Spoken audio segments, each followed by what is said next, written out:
Communication. આજની ડેટમાં worst communication અગર થતું હોય તો એ છે મેસેજ દ્વારા. મેસેજમાં બધેથી મોટો પ્રોબ્લેમ એ થાય છે કે તમે કહેવા કંઈક માંગતા હો અને સામેવાળું સમજી કંઈ લે છે. તમે કહેવા કંઈક માંગો છો અને મેસેજ રિપ્રેઝેન્ટ કંઈક કરે છે. જસ્ટ એન એક્ઝામ્પલ, તમે કીધું આઈ am sorry.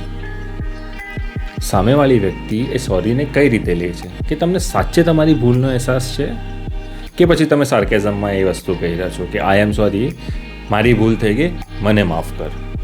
Do you really feel કે આ ટાઈપનું કમ્યુનિકેશન કોઈ રિલેશનશિપમાં ચાલી શકે કે હોવું પણ જોઈએ?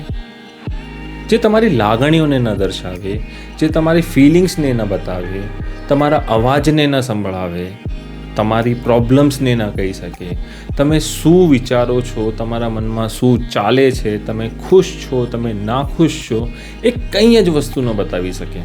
તમારા પાસે ટાઈમ નથી, 2 મિનિટ રોકાઈ જાઓ. અડધો કલાક પછી ફ્રી થશો, 1 કલાક પછી ફ્રી થશો. 1 કલાક પછી તમારા પાર્ટનરને તમે ફોન કરીને બતાડો કે હું આ વસ્તુમાં બિઝી હતો અથવા આ વસ્તુના લીધે હું તને ફોન ન કરી શક્યો.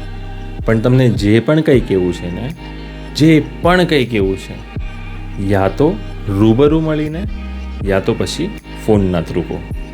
કારણ કે જ્યાં સુધી તમારો અવાજ, તમારી લાગણી સામેવાળાને નહીં ખબર પડશે ત્યાં સુધી એ વ્યક્તિ પોતાના માઇન્ડમાં ક્લિયર નહીં રહેશે અને તમારા રિલેશનશિપમાં પ્રોબ્લેમ થતી જ રહેશે.